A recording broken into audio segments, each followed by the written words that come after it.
Sinjuri, insellmilkom minn ġewwa l-Parlament Ewropew fi Brussell, il-programm Il-Vuċi Tiegħek għaddiet ġimgħa oħra flimkien mal-MEPs David Casa, Roberta Metsola u Francis Zammit Dimech. Nibdew mal-ewwel nitkellmu fuq diversi temi li għandna llum ġimgħa oħra ta' ħidma intensiva għalikom it-tliet MEPs. David, nibdew nitkellmu dwar l-iskandlu tal-beħ tal-isptarijiet, kellimna ftit il-ġimgħa li għaddiet dwaru wkoll spjegajt kif inti dan huwa serq sfaċċat mill-poplu Malti u għawċi, però l-gvern bħal donnu qed jażel li ma jirreġixxix, qed jażel jisuq is-silenzju fuq l-affarijiet li qed jiġu żvelati. F'dan l-istadju x'taħseb li għandu jagħmel il-gvern quddiem dak kollu li jiġi żvelat?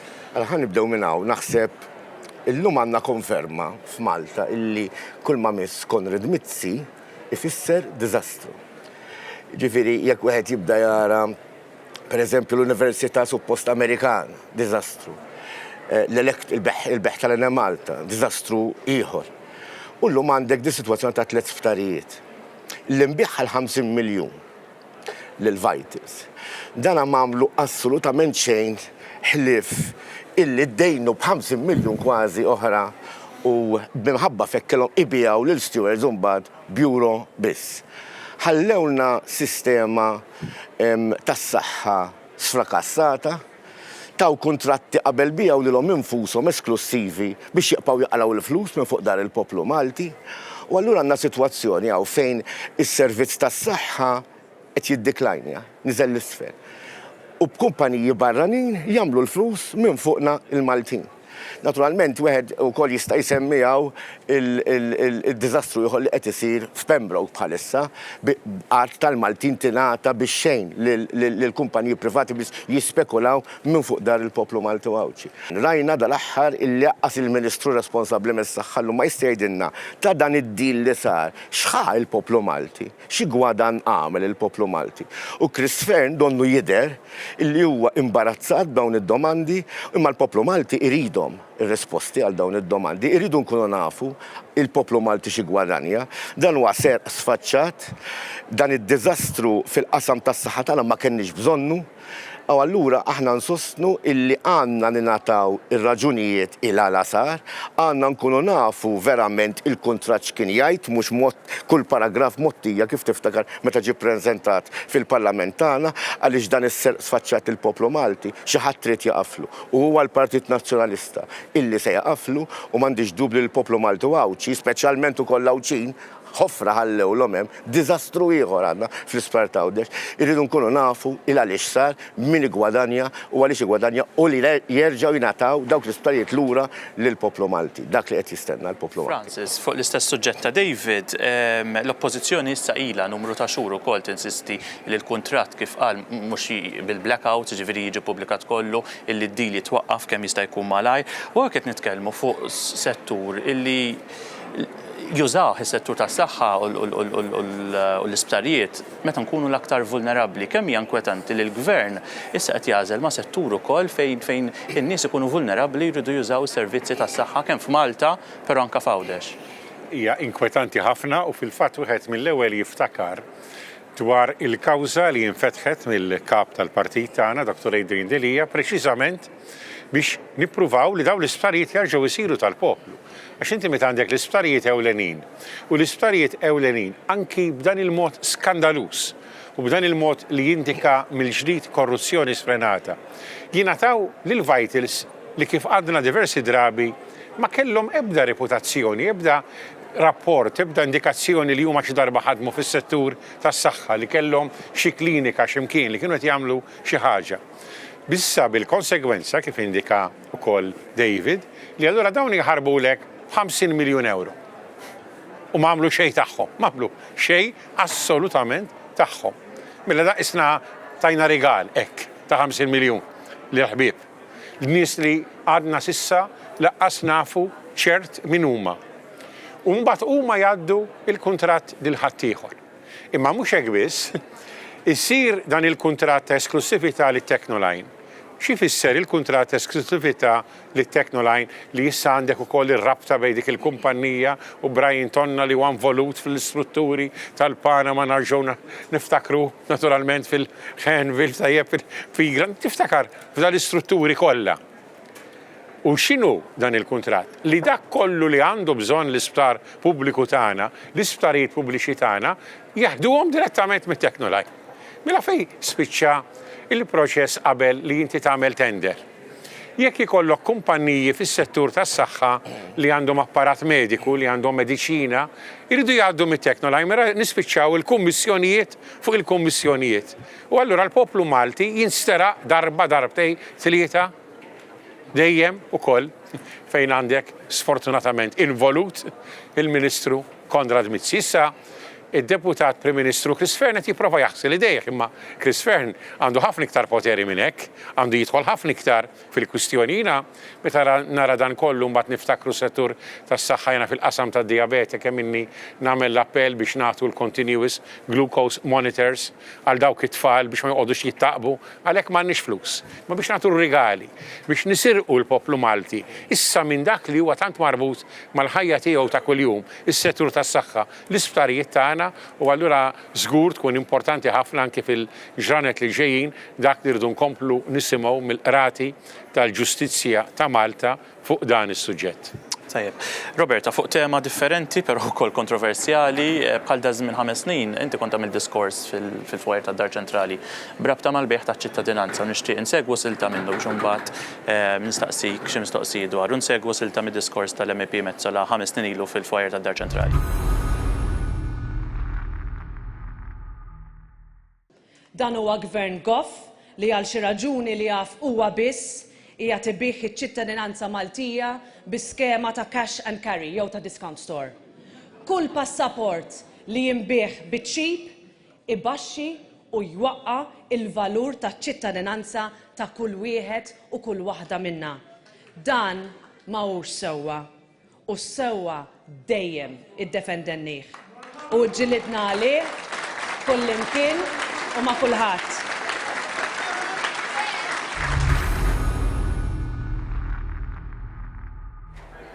Dak kien 5 snin ilu, Roberta, però illum il-ġurnata jekk segwi wkoll l-aħbarijiet xorta għadna nisimgħu b'din il-kontroversja tal-bejħ taċ-ċittadinanza l-bejħ tal-passaport Malti. Il-Partit Nazzjonalista f'liema pożizzjoni hija ta' 5 snin ilu konna nagħmlu dal-argument, illum għadna nagħmluh, però il-Gvern qed jibqa' jwebbes rasu kif iwebbes rasu fl-iskandli kif smajna tal-bejħ tal-isptarijiet, eċetera. Dak id-diskors li nagħmilt kien għadu kif jiena u David konna rritornajna minn Strasburgu fejn kien hemm vot qawwi ħafna ta' 94% tal-Parlament Ewropew kollu fejn kien hemm kritika kbira u tista' tgħid kundanna bla riserva għal fatt li stati membri bħal tagħna sfortunatament qed ibigħu iċ-ċittadinanza. Għalija hemm affarijiet li ma jistgħux jinbijaw jew li tant huma imprezzabbli li l-valur tagħhom huwa xi ħaġa li jiena jagħmilni gburija li jien Maltija. F'dawn l-aħħar 4-5 ġimgħat rajna l-aħbar li 62 persuna mill-Arabja Sawdita, mis-Saudi Arabia, mill-żewġ familji, l-istess żewġ familji ingħataw passaport Malti. Il-mistoqsija tiegħi hija fejn hu il-link ir-rabta ta' dawk it-62 persuna ma' Malta. Weduna ħafna affarijiet imma il-kritika tal-Partit Nazzjonalista dak iż-żmien li kienet waħda imma għalfejn minn tant affarijiet qed inbijaw l-iktar ħaġa għażiża għalina li hija ċ-ċittadinanza li huwa il-passaport tagħna li jagħtik aċċess għall-żona Schengen għall pajjiżi kollha tal-Unjoni Ewropea. Ir-risposti tal-Gvern kun qalu le ħajkun hemm ir-rabtiet, ħajkun hemm investiment konkret, ħajkun hemm il-preżenza tal-persuni, aħna għandna evidenza li grazzi għal ġurnalisti li ġiet skoperta li dawn għandek persuni li laqqas għamlu anki sija f'pajjiżna biex jingħataw l-iktar ħaġa għażiża għalina. U aħna bħala Partit Nazzjonalista l-pożizzjoni tagħna kienet ċara li aħna nopponu li l-ċittadinanza tal-Maltin u l-Awċin tiġi użata u abbużata b'dan il-mod. Fl-Unjoni Ewropea, fil-Parlament Ewropew, il-mistoqsijiet dejjem baqgħu jiġu impoġġija għalfejn il-Gvern m'għandux pjanijiet tal-investimenti oħra li huma veri tira li huma tangibbli li inti tħoss li l-poplu Malti u Awċi qed jirċievi xi ħaġa lura. Il-kap tagħna Adrian Delija għamel il-punt minn mindu laħaq il-kap tal-Partit Nazzjonalista li la darba Partit Nazzjonalista jitla fil-gvern din l-iskema ineħħija u dan u dak li aħna ser nibqgħu ninsistu fuqha. David, ħammarru sa ftit kilometri l-bot ir-Renju Unit, il-kwistjoni ta' Brexit il-ġimgħa l-oħra ddiskrivejnija bħala chaos. Ma ħsibx li nistgħu daqshekk niddiskrivaw b'mod differenti minkejja li għaddi ġimgħa il-chaos għadu hemm u jidher li se jibqa' hemm u iktar ma jgħaddi żmien tara aktar plawsibbli l-idea tat-tieni referendum l-affarijiet kif qed jiżviluppaw? Jekk naraw ġara l-bieraħ fil-Parlament Ingliż fejn konna qegħdin nistennew li l-Prim Ministru Theresa May tiġi bi Plan B, jidher li Plan B mhuwa xejn ħlief Plan A bi ftit irtokki. Illi għal ħafna konservattivi u għal gruppi, għal partiti politiċi l-oħra fil-House of Commons donnu jidher illi dan xorta ħajqa mhux aċċettabbli. Il-bieraħ tresqu diversi emendi, emenda uffiċjali mill-Partit Laburista qed tgħid illi ikun xikun il-Brexit deal illi se jiffaċċja il-Parlament Ingliż fil-ġranet li ġejjin għandu ikun is-siġillat b'vot ieħor popolari fl-Ingilterra.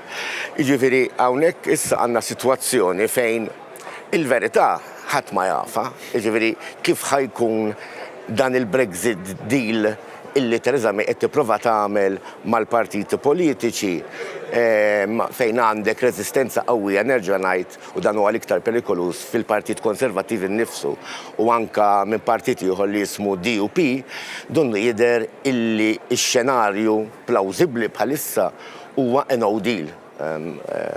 Ġifieri dan jkun ta' dannu kbir għall-ekonomija Ingliża, llum ġillikjat dokument importanti dwar il-frejt u dwar it-trucks Ingliżi li jidħlu fi Franza. Ġifieri hawn qegħdin nistennew deal li ma jkunx no deal, Brexit li jkun no deal, u allura id-dannu jiena ngħid ma jsirx biss fuq l-ekonomija Ingliża imma naturalment fuq l-ekonomija Ewropea wkoll, naturalment l-Ingliżi iktar isofru, ir-Renju Unit iktar isofri mill-Unjoni Ewropea. Jiena naturalment illi ħdimt fuq referendum importanti biex ma tidħol fl-Unjoni Ewropea flimkien ma' Roberta u Francis, naturalment insostni illi naqbel illi l-poplu Ingliż jerġa' jingħata iċ-ċans din id-darba b'mod informat, imma l-aħħar darba jiena nsostni illi referendum li sar fl-Ingilterra sfortunatament kien hemm ħafna miżinformazzjoni, ħafna gideb kif kellna wkoll f'pajjiżna niftakru tajjeb, però naħseb din id-darba l-poplu Ingliż iktar informat bil-konsegwenzi kemm jekk ikun hemm deal maqbul mal-Unjoni Ewropea u fil-Parlament Ingliż imma kif ukoll jekk ma jkunx hemm deal. U allura naħseb tkun idea tajba illi l-poplu Ingliż jerġa' jingħata iċ-ċans illi jissiġilla dak li se jiddeċiedi il-Parlament Ingliż. Roberta, Għawdex u l-ambjent, hemm diversi affarijiet qed jiġru bħalissa f'Għawdex, dal-aħħar smajna bid-diżinn tal-breakwater ta' Marsalforn, tneħħew is-siġar mill-bajja tant popolari ta' Xlendi, kif ukoll il-kwistjoni dejjem għaddejja tal-impjant tal-iskart f'Ras il-Ħobb Sajnsile. Kif ħan niddefenduhom l-Awċin u kif ħan niddefendu l-Għawdex kif inhu bl-identità tant sabiħa tiegħu li hija magħrufa Għawdex għalih? Gvernijiet nazzjonalisti wieħed wara ieħor dejjem poġġa lil Għawdex tista' tgħid fil-quċċata tal-prijoritajiet tiegħu kemm qabel ma tħalla fl-Unjoni Ewropea kif ukoll wara b'investiment, b'viżjoni ekonomika li ma timpattax b'mod sproporzjonat lill-ambjent huwa tajjeb li fl-aħħar qed nitkellmu dwar il-breakwater f'Marsalforn għaliex din hija xi ħaġa li jiena kull meta mmur kemm fis-sajf kif ukoll fix-xitwa dawn il-persuni li għandhom il-kummerċ hemmhekk u anki li jgħixu hemmhekk jgħidulek aħna jagħmel ftit mal-temp u din il-bajja hija inaċċessibbli anzi tiġi kompletament marqa mill-baħar li jitla fix-xatt. Issa bħas-soltu kull meta naraw xi risposta jew xi survey tal-ċittadini il-gvern joħroġ xi PowerPoint presentation tkun sabiħ ħafna fuq il-karta imma il-mistoqsijiet imbagħad jiġu.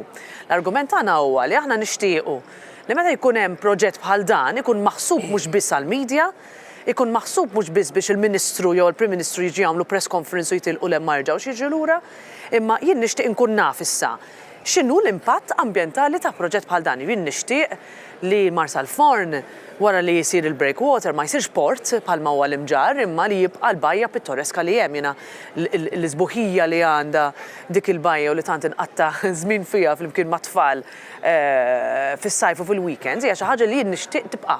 U l-istess bħal partijiet oħra ta' għawdex. Ġifieri hawnhekk għandek impjant ta' tisfija ta' dranaġġ li hemm rapporti li qed jintuża biex il-demel ġifieri mill-annimali qed jitpoġġa fil-kanen u hemm darba wara darba naraw evidenza ta' dranaġġ li qed jidħol fil-baħar. Dan huwa impjant li kien hemm investiment kbir ta' fondi Ewropej, jiena mort żort minn ir-riħa li hemm hemmhekk u l-impatt fuq ir-residenti ma kif fuq l-ambjent huwa kbir ħafna. Ġifieri dan huwa wkoll xi ħaġa li jiena bħala membru tal-Parlament Ewropew li nirrappreżentaw ukoll il-Lawdex aħna ma nistgħux nibqgħu silenzjużi meta jkollok xi ħaġa bħal din.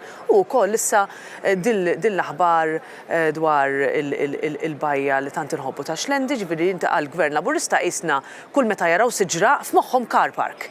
Imma l-fejn l-insiru hekk, ġifieri din meta inti tara daw il-cartoons kollha fuq Facebook u hekk, dik mhux bċajta, dik hija li aħna verament qed naraw li l-isfreġġju ambjentali li iseħħ meta inti teqret is-siġar huwa ikbar mill-fatt li inti dik is-siġra wara snin twal ta' ħajja inti qritta, imma inti għandek bżonn ta' pjan fit-tul tar ser nagħmlu bil-bajjiet tagħna, ser nagħmlu bil-gżira Awċija tagħna, ser nagħmlu bil-pajsaġġ li aħna għandna f'Malta. Il-pjan irid ikun iżjed fit-tul, irid ikun iżjed holistiku, irid ikun xi ħaġa li l-itfal tagħna nkunu ħallejnilhom xi ħaġa meta aħna nixxieħu jew nispiċċaw mill-politika, etc.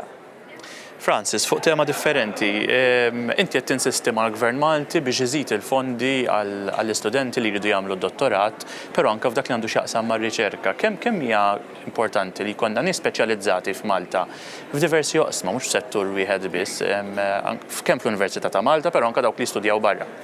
Iva li inkwetani l-fatt li meta tħares lejn l-istatistika Ewropea tara li aħna fil-qasam tar-riċerka mhux esattament qegħdin fuq quddiem l-aqwa fl-Ewropa u il-frażi ta' Joseph Muscat, ma qegħdin ir-raba' mill-aħħar. U r-riċerka hi kruċjali fl-oqsma kollha. Inti ikollok pereżempju 200 li ħadu id-dottorat, il-PhD, imma kien biss 4 snin ilu meta kienu ħarġu dawk li jissejħu il-post-doc grants, fejn il-gvern allura ikun qed jagħti inċentiv, ikun qiegħed jinvesti biex issir riċerka addizzjonali f'diversi oqsma li huma ta' importanza għalina. Ir-riċerka kif kien indikat ukoll reċentement mill-Times of Malta tista' tkun anki f'oqsma li huma importanti għall-ekonomija tagħna. Ħanieħu l-qasam tat-turiżmu, jiena kont Ministru tat-Turiżmu. Il-prodott turistiku tagħna irridu nirrinnovawh, irridu naraw x'inhu dak li appella llum il-ġurnata għal min qiegħed jivvjaġġa. Irridu naraw x'hemm bżonn huma l-oqsma fejn wieħed jinvesti aktar. U da trid tagħmlu bis-serjetà fuq il-bażi ta' riċerka li tkun serja, li tkun studjata u li l-gvern għandu jgħin f'dan ir-rigward. Għax meta tibda tagħti bis-sieq li riċerka ifisser li inti ma tridx tieħu deċiżjonijiet fuq dawk li huma fatti ippruvati u ma tridx anki tgħin f'dan it-tagħlim. Jiena il-qasam ta' riċerka bla dubju normtu wkoll mal-qasam tas-saħħa. Segwejna u nibqgħu nsegwu l-każ ta' dak it-tfajjel xkejken kejn tajjeb li ibati minn tumur rari. Hawnhekk fil-Parlament Ewropew u anke fil-grupp politiku tagħna qed nagħmlu enfasi kbira dwar il-ħtieġa ta' aktar fondi ta' riċerka fil-qasam tal-kanċer, speċjalment kanċer rari li jolqot it-tfal. U jiena li nara Malta qiegħda l-isfel flok il-qudiem f'settur fejn aħna nistgħu navvanzaw ferm iktar iva jinkwetani ħafna. Tajb, għandi l-aħħar mistoqsija għalikom. David, meta nirrekordjaw il-programm issa ħadkun qed tmur daq dik li jista' jkun l-aħħar laqgħa ta' trialog tad-diskussjonijiet mal-istituzzjonijiet l-oħra dwar il-work-life balance.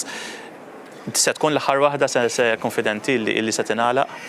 Iva konfidenti għaliex il-bieraħ kelli laqgħa mal-gruppi politiċi kollha u donnu ħanaqblu fuq il-proposta li kif maqbula diġà fil-verità matul it-technical meeting li kelli fi Strasberg il-ġimgħa d-dieħla. Din hija naħseb waħda mill-iktar liġijiet importanti li kellna fil-qasam soċjali f'dawn l-aħħar snin. Naturalment, għawek biex inkompli anka mal-qalet Roberta fuq qasam ambientali u issa Francis fuq il-qasam tal-edukazzjoni, għawek Malta tinsab lejn l-aħħar tal-istatistika. Dak li għandu xaqsam leave tal-ġenituri u dak ta' carers leave. Għaliex? Għaliex per eżempju l-lum Malta jekk jitwilidlek tarbija, il-missier jieħu ġurnata biss leave imħallas. Il-lum ħantellawa għal 10 tiem illi fimħallas. Jekk per eżempju nitkellmu fuq parental leave f'Malta li għal-ġenituri, illum ħadd ma jaf bih f'Malta għax ma jtitħallas għal dak il-leave. U jekk tara statistika Ewropea, l-Belġium per eżempju jagħtik 4 xhur leave, l-Italja jagħtik 6 xhur leave, il-Litwanja jagħtik 3 snin, imma sentejn ħalsin. U allura jiena din id-direttiva, din il-liġi, issa se tagħti l-opportunità lil ġenituri Maltin illi jieħdu xarej leave imħallsin sakemm it-tarbija ikollha 8 snin. Dak li għandu x'jaqsam carers leave huwa dritt kompletament ġdid f'pajjiżna. Ġifieri li inti tieħu 5 tiem leave biex tgħin lill-ġenituri tiegħek li jkunu morda, li tieħu ħsiebhom, li tieħu ħsieb relatives tiegħek. Naturalment hawnhekk ukoll li wieħed għandu jitkellem lek l-istat ikun qiegħed jipproduċi ħafna ġid, dak il-ġid hawn jagħmel sens illi Malta tużah biex dan il-burden ma jintafax fuq l-employers imma iġorru l-istat. Iva, kif għattajab inti meta qed jixxanda dal-programm inkun għaddejt mill-aħħar trialog jekk Alla jrid ili għaddej fuq din il-liġi issa iktar minn sena u nofs, intqajt mal-unions pajjiżna mal-rappreżentanti tal-employers mal-istudenti wkoll u naħseb għamilta mhux biss Malta naturalment imma mal-Ewropa kollha, kellna diversi problemi ma' diversi pajjiżi, mal-Ġermanja, ma' Slovenja, imma fl-aħħar issa sibna minimum standards minimi għax hemm min igawda ħafna f'pajjiżu imma pajjiżi oħra Ewropej li sfortunatament m'għandhomx. U allura ridna nagħmlu minimum standards biex inkunu uniformi madwar l-Ewropa kollha. L-importanti illi jekk Alla jrid din tgħaddi għax il-vot ma jittieħedx naturalment il-ġimgħa ma jittieħed minn għalija f'Marzu li ġej li jiena ħanħalli xi ħaġa f'ismi f'isem il-Maltin u naħseb hija direttiva importanti illi jien ħankun gburi għal dejjem illi kont parti minnha. Aħna gburin bik, David. Tajjeb, nawgurawlek mela l-aħħar laqgħa ta' trialog. Roberta, din il-ġimgħa kull min beda jsegwi social media, Instagram u hekk tiegħek, tellajt kopja ta' chat ma' t-tifel tiegħek, sa naħseb mhux chat, ma kienx konverzazzjoni, xi-tifel tiegħek beda jipprova jiġbidlek l-attenzjoni jgħidlek mami. L-għanet ħan saqsi, għax ovvijament niset saqsu xrit it-tifel dak il-ħin. Pero aktar minn hekk, u forsi anka ħan semmi dak li kienet jitkellem fuq David, il-bilanċ bejn il-ħajja u x-xogħol. X'messaġġ tgħaddi lil anka ġenituri forsi qed jitħajru jitlu fil-politika, nafu sa ġejn elezzjoni tal-Kunsilli Lokali f'Mejju li ġej. Jgħidulek imma jiena ma nafx il-laħħaq il-full time, il-familja, kif ħallaħħaq ukoll mal-politika. Inti tlaħħaq jekk ma jibdiġ jibgħatlek it-tifel. Din hija xi ħaġa li suġġett għall-qalbi ħafna għaliex speċjalment għandek nisa żgħażagħ li għandhom tfal żgħar li jiġu jsaqsu lili u lil sħabi kif nista' nagħmel għaliex nixtieq nagħti kontribut lil pajjiżi imma ma nafx kif ser nlaħħaq bejn it-tfal iż-żgħar, il-ħin tal-politika, il-ħin tax-xogħol għaliex il-politika fil-Parlament Malti jekk ma tkunx ministru kif ukoll fil-Kunsill Lokali huwa wieħed part-time, kważi wieħed ta' xogħol volontarju u huwa xi ħaġa li joħodlok ħafna ħin, speċjalment jekk inti għandek dedikazzjoni u inti dedikat għall-kostitwenti tiegħek. U l-risposta tiegħi dejjem li jiena naħseb li bħal kull xogħol il-politika jekk trid tagħmilha sew tissib il-bilanċ u hawnhekk fejn jidħlu il-ġenituri tiegħek, jidħol il-partner tiegħek fl-equation, imma jkun hemm mumenti fejn inti tajt imma kif ser nlaħħaq u dan kien każ partikolari il-weekend li għadda fejn kont qed naħdem fuq ir-rapport tiegħi li ser jgħaddim il-kumitat jekk Alla jrid fi ftit minn hawn sa ftit ġimgħa oħra u nibda nisma' it-telefon kif kamra oħra jivvibra, bdejt ngħid imma min qed jibgħat li hemm ikun hemm xi kultant ikun hemm xi kulħadd li jibgħat li ritratti, għal ngħid mela ritratti. U nmuru nsib kważi 140 messaġġ kollha mami. Għadha x'ġara dat-tifel. U t-tifel kien man nanna ġbir mal-mami tiegħi u bdejt ngħid imma ta' x'ġara u għatlu x'ġara, what happened? Insomma, mbagħad ma rrispondinix u ċempilt il-mami qed mami hemm it-tifel xiri, għalet li ma nafx qed li ħansaqsih u ma sabitux u bat li messaġġ għalli għaliex rrid inkun naf li rrid ngħidlek jiena rrid nibda nilgħab it-tennis.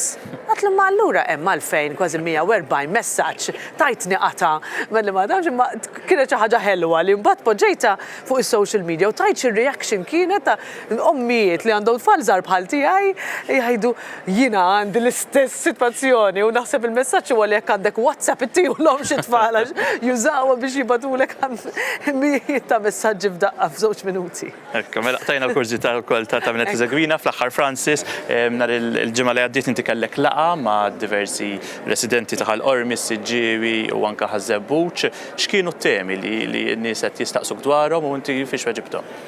L-ewwel qed irid nerġa' nirringrazzja lil-nies ta' Ħal-Qormi, Siġġiewi u Ħażebbuġ li attendew b'numru sabiħ ħafna li dejjatini l-ikbar kuraġġ fil-ħidma politika tiegħi għaliex il-ħidma politika fl-aħħar mill-aħħar hija l-ħidma kemm l-iktar tista' tiltaqa' ma' nies.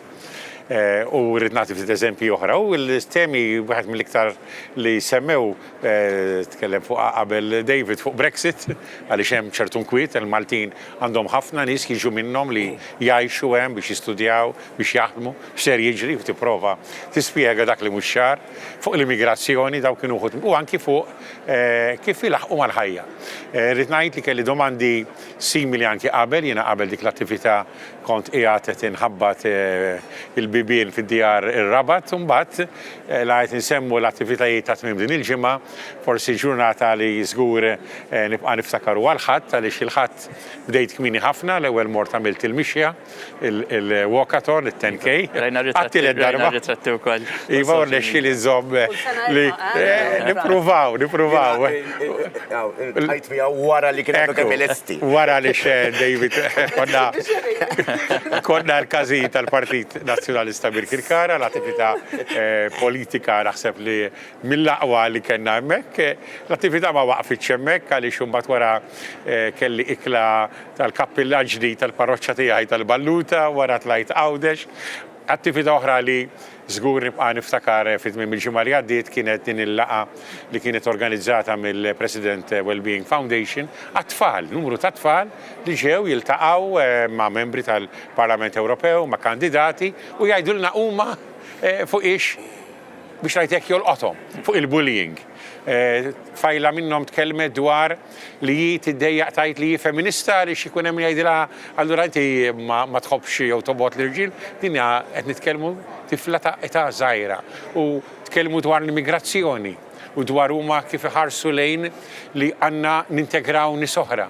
Tkellmu dwar edukazzjoni, suġġetti li inti tkun qed issegwi fil-Parlament Ewropew, imma meta tismagħhom il-vuċi ta' tfal u b'dik is-sinċerità, b'dak l-impenn, l-appelli jiena mill-ewwel għamilt għad-dispera li hawn nara uħud minnkom il-qudiem attivi fil-ħajja pubblika għaliex dak li qed tgħidulna huwa kważi li jagħtina kuraġġ iktar u soljef kbir għaliex żgur huwa nieqes minn preġudizzju, nieqes milli tipprova tgħid ħaġa flok oħra, qed tkunu tant sinċira, tant qed titkellmu minn qalbkom, komplu għejnuna u komplu għejnuna biex anki nitalmu minn dak li jintkom tgħidu lilna.